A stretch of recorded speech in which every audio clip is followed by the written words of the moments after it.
Setelah memeriksa Ferdinand Huta Heian lebih dari 13 jam, akhirnya penyidik Bareskrim Mabes Polri menetapkan Ferdinand Huta Heian sebagai tersangka dan langsung ditahan. Majelis Ulama Indonesia sudah membuat semacam panduan dan kriteria apa saja yang dimaksudkan dengan penodaan agama. Tentu dalam hal ini kaitannya dengan penodaan agama Islam ya. Disebutkan begini, satu kriteria dan batasan tindakan yang termasuk dalam kategori perbuatan penodaan dan penistaan agama Islam adalah perbuatan menghina, menghujat, melecehkan, dan bentuk-bentuk perbuatan lain yang merendahkan. Itu pertama, A itu Allah Subhanahu wa taala, B Nabi Muhammad sallallahu alaihi wasallam, C kitab suci Al-Qur'an, D ibadah mahdoh seperti puasa, zakat dan haji, E sahabat Rasulullah sallallahu alaihi wasallam, F simbol-simbol dan atau syair agama yang disakralkan seperti Ka'bah, masjid dan azan. Nah, jadi di situ Ferdinand masuk yang kriteria yang nomor satu tadi ya, berkaitan dengan nama Allah.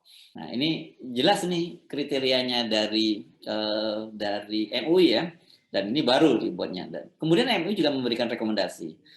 Untuk menciptakan kerukunan umat beragama, maka harus dilakukan komunikasi, dialog, dan upaya-upaya yang dapat mewujudkan keharmonisan kehidupan beragama di Indonesia. Harus ada peraturan perundang-undangan yang kuat dan tegas untuk menciptakan kerukunan umat beragama dan memberi sanksi tegas bagi pelaku, garis miring organisasi yang melakukan penodaan, garis miring penistaan agama, yang dapat menimbulkan konflik antar dan intern umat beragama. Negara harus bertindak tegas dan adil atas segala bentuk tindak pelanggaran yang mengganggu keharmonisan dan kerukunan beragama sampai kepada akar masalah atau menjadi penyebab konflik berdasarkan undang-undang seperti pelanggaran terhadap Undang-Undang Nomor 1 PNPS 1965 tentang pencegahan penyalahgunaan dan penodaan agama. Ayo kita jihad, membela Islam dan Muslimin. Hidup mulia taubat syahid. Assalamualaikum warahmatullahi wabarakatuh. Kembali berjumpa dengan saya Herz bin Arif dari Forum News Network. Setelah memeriksa Ferdinand Huta Heian lebih dari 13 jam, akhirnya penyidik Bareskrim Mabes Polri menetapkan Ferdinand Huta Heian sebagai tersangka dan langsung ditahan. Keputusan penyidik langsung menahan Ferdinand Huta Heian ini disampaikan oleh Karo Penmas Divisi Humas Mabes Polri, Brigjen Polisi Ahmad Ramadan, Senin malam. Penyidik menetapkan Ferdinand sebagai tersangka berdasarkan 2 alat bukti, sementara penahanan dilakukan setelah dilakukan pemeriksaan kesehatan dan ternyata dia itu layak ditahan.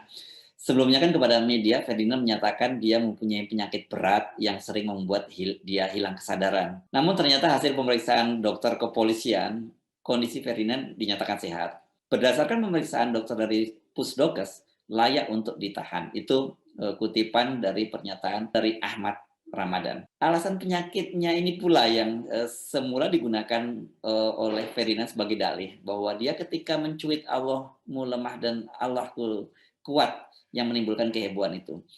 Selain fakta bahwa dia dalam kondisi sehat, polisi memutuskan menahan Ferdinand karena tadi yang kemarin saya sebut berdasarkan alasan subjektif dari polisi, yakni ada karena khawatir dia melarikan diri, dia menghilangkan alat bukti, dan kemudian mengulangi lagi perbuatannya. Dengan penahanan tersebut, maka kelanjutan kasus Ferdinand ini sangat tergantung hasil pemeriksaan dari penyidik lebih lanjut ya. Apakah kasusnya itu nanti sudah dinyatakan lengkap P21 setelah dikirimkan kejaksaan, dan kemudian apakah jaksa bisa kalau sudah dianggap lengkap kemudian membawanya ke pengadilan. Ini yang harus kita tunggu. Untuk sementara nih, episode dari Ferdinand Huta Heian ini berhenti dulu sampai di sini ya. Sampai nanti kita menunggu proses di peradilan digelar. Menanggapi keputusan Mabes Polri menjadikan Ferdinand sebagai tersangka dan langsung ditahan ini, Ketua Umum KNPI Haris Pertama itu menyambutnya secara positif. Kan seperti kita ketahui yang melaporkan pertama kali kasus ini adalah DPP KNPI, dalam hal ini yakni Ketua Umum KNPI Haris Pertama. Melalui press release-nya yang disebar ke media, ada 3 poin yang disampaikan oleh KNPI. Yang pertama terkait penetapan tersangka saudara FH, begitu rilisnya. KNPI menyatakan tidak benci kepada pribadi saudara FH, tetapi tidak setuju dan menolak perilaku yang bisa membahayakan persatuan nasional. Kedua, KNPI menolak segala model sikap dan perilaku yang bisa membangkitkan permusuhan antara kelompok dan golongan di Indonesia yang majemuk ini dan mendukung sikap aparat yang tegas, adil, dan tidak diskriminatif terhadap siapapun yang melanggar hukum serta mengancam persatuan nasional. Ketiga, kasus saudara FH harus menjadi pelajaran bagi seluruh anak bangsa untuk bersikap dan berperilaku yang bijaksana dan dewasa serta sesuai dengan semangat persatuan nasional yang berbineka tunggal ika. Salam hormat, Haris Pertama, Ketua Umum DPP KNPI, dan kemudian Gandung RN Huda, Sekretaris Jenderal DPP KNPI. Saya sepakat dengan apa yang disampaikan oleh DPP KNPI ini. Kasus semacam ini harusnya memang tidak boleh terulang lagi. Mengolok-olok, apalagi membuat cuitan, ungkapan pernyataan dengan narasi menghina dan merendahkan kepercayaan, ini kan termasuk dalam kriteria penodaan agama. Majelis Ulama Indonesia dalam Istimewa tahun 2021 sudah membuat semacam panduan dan kriteria apa saja yang dimaksudkan dengan penodaan agama. Tentu dalam hal ini kaitannya dengan penodaan agama Islam ya. Disebutkan begini, satu, kriteria dan batasan tindakan yang termasuk dalam kategori perbuatan penodaan dan penistaan agama Islam adalah perbuatan menghina, menghujat, melecehkan, dan bentuk-bentuk perbuatan lain yang merendahkan. Itu pertama, A itu Allah Subhanahu wa taala, B Nabi Muhammad sallallahu alaihi wasallam, C kitab suci Al-Qur'an, D ibadah mahdoh seperti puasa, zakat dan haji, E sahabat Rasulullah sallallahu alaihi wasallam, F simbol-simbol dan atau syair agama yang disakralkan seperti Ka'bah, masjid dan azan. Nah, jadi di situ Ferdinand masuk yang kriteria yang nomor 1 tadi ya, berkaitan dengan nama Allah. Nah, yang kedua, termasuk dalam tindakan penodaan agama, sebagaimana disebut dalam angka 1, adalah perbuatan yang dilakukan namun tak terbatas dalam bentuk A. Pembuatan gambar, poster, karikatur, dan sejenisnya. Ini pernah terjadi di Prancis yang juga menimbulkan kehebohan ya, karikatur terhadap Nabi Muhammad Sallallahu Alaihi Wasallam. Kemudian B. Pembuatan konten dalam bentuk pernyataan, ujaran kebencian, dan video yang dipublish ke publik melalui media cetak, media sosial, media elektronik, dan media publik lainnya. C. Pernyataan dan ucapan di muka umum dan media. 3. Menghina, menghujat, melecehkan, dan bentuk-bentuk perbuatan lain yang merendahkan agama, keyakinan, dan simbol-simbol, dan atau syiar agama yang disakralkan oleh agama hukumnya haram. 4. Terhadap perbuatan menghina, menghujat, melecehkan, dan bentuk-bentuk perbuatan lain yang merendahkan agama, keyakinan, dan simbol dan atau syiar agama yang disakralkan agama harus dilakukan penegakan hukum sesuai dengan peraturan perundang-undangan yang berlaku. Nah, ini jelas nih kriterianya dari MUI ya, dan ini baru dibuatnya. Kemudian MUI juga memberikan rekomendasi. Untuk menciptakan kerukunan umat beragama, maka harus dilakukan komunikasi, dialog, dan upaya-upaya yang dapat mewujudkan keharmonisan kehidupan beragama di Indonesia. Harus ada peraturan perundang-undangan yang kuat dan tegas untuk menciptakan kerukunan umat beragama dan memberi sanksi tegas bagi pelaku, garis miring organisasi yang melakukan penodaan, garis miring penistaan agama, yang dapat menimbulkan konflik antar dan intern umat beragama. Negara harus bertindak tegas dan adil atas segala bentuk tindak pelanggaran yang mengganggu keharmonisan dan kerukunan beragama sampai kepada akar masalah atau menjadi penyebab konflik berdasarkan undang-undang seperti pelanggaran terhadap Undang-Undang Nomor 1 PNPS 1965 tentang pencegahan penyalahgunaan dan penodaan agama. Dari kriteria dan rekomendasi jelas ya bahwa penodaan agama itu tidak hanya ditujukan kepada orang di luar agama Islam. Dalam kasus MUI ini, dalam kasus agama Islam ya, penodaan agama Islam yang direkomendasikan oleh MUI.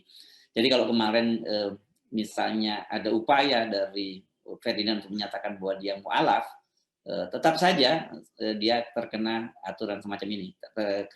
Kriteria jelas disebutkan bahwa ini bukan hanya antar tapi internal juga. Intern dari umat Islam sendiri bisa dikenakan itu. Kalau saya baca-baca kriteria tadi tidak hanya bisa digunakan oleh umat Islam dan penegak hukum, juga umat non-muslim itu dengan membaca tadi dia bisa memahami jangan sampai kemudian melanggar rambu-rambu tersebut. Sebaliknya juga bagi umat Islam harus juga memahami jangan sampai melakukan penodaan agama lain di luar Islam. Ini kasus yang terbaru yakni video viral yang ada seorang yang menendang sesajen. Ini harusnya tidak perlu terjadi.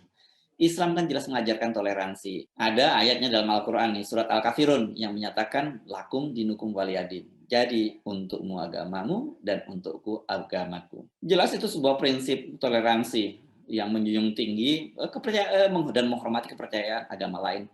Meskipun kita tidak sepakat dengan dengan pandangan, dengan keimanan mereka, tapi kita tidak boleh menghina mereka. Dan juga bukan berarti bahwa toleransi itu mencampur adukan agama, atau yang belakangan ini sering digembar-gemborkan sebagai prinsip pluralisme. Pluralisme ini adalah pemahaman atas kemajemukan dengan menghargai adanya perbedaan. Bukan berarti menyamakan semua agama sama dan kemudian kita melakukan ritual yang sama. Ini saya kira pemahaman pluralisme yang tidak tepat. Jadi persis seperti apa yang disebutkan dalam surat Al-Kafirun tadi ya, agamamu, bagimu agamamu, dan bagiku adalah agamaku. Kira-kira begitu. Itu terjemahan bebasnya. Kalau soal itu sudah kita junjung tinggi, menurut saya ada soal lain nih yang sangat serius bagi bangsa ini, yakni tradisi mencari-cari kesalahan pihak lain dan kemudian melaporkan kepada polisi. Bahkan kita tahu nih ada sekelompok orang itu yang kerjanya melaporkan pihak lain yang dianggap berseberangan, walaupun sebenarnya nggak ada urusannya dengan dia ini. Jadi memang ini spesialis tukang lapor ke polisi. Dalam demokrasi kita itu harusnya menjunjung tinggi perbedaan pendapat.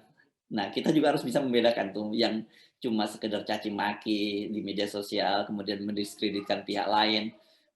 Dan ini mesti kita bedakan, jadi mana yang caci maki dan mana yang bersifat kritik.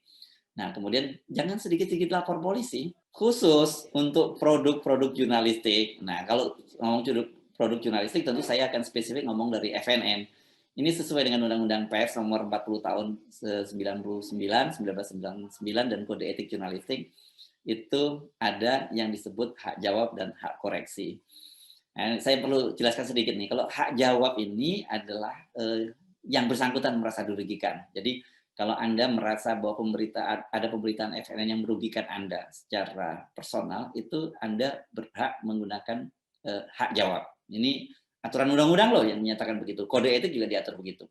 Sementara hak koreksi itu adalah siapa saja. Nggak harus ada yang terlibat dalam pemberitaan itu. Anda bukan bagian dari yang diberitakan itu, tapi Anda tahu bahwa itu ada kesalahan dalam pemberitaan di FNN.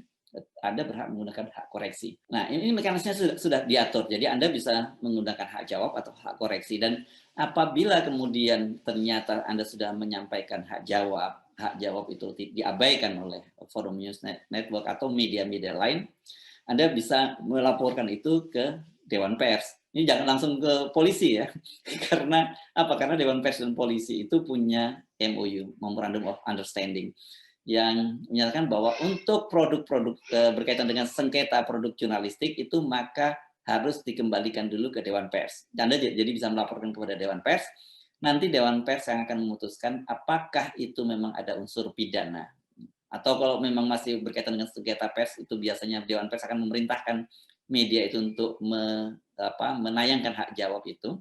Dan kalau kemudian ternyata misalnya masih membandel dan kemudian ada unsur pidana, itu barulah Dewan Pers kemudian bisa merekomendasikan kepada Polri untuk memproses itu secara pidana. Tapi sekali lagi saya ingatkan, setiap kali ada sengketa jurnalistik, apalagi media-media yang cukup kredibel yang melakukan pemberitaannya dengan memperhatikan kode etik jurnalistik, saya kira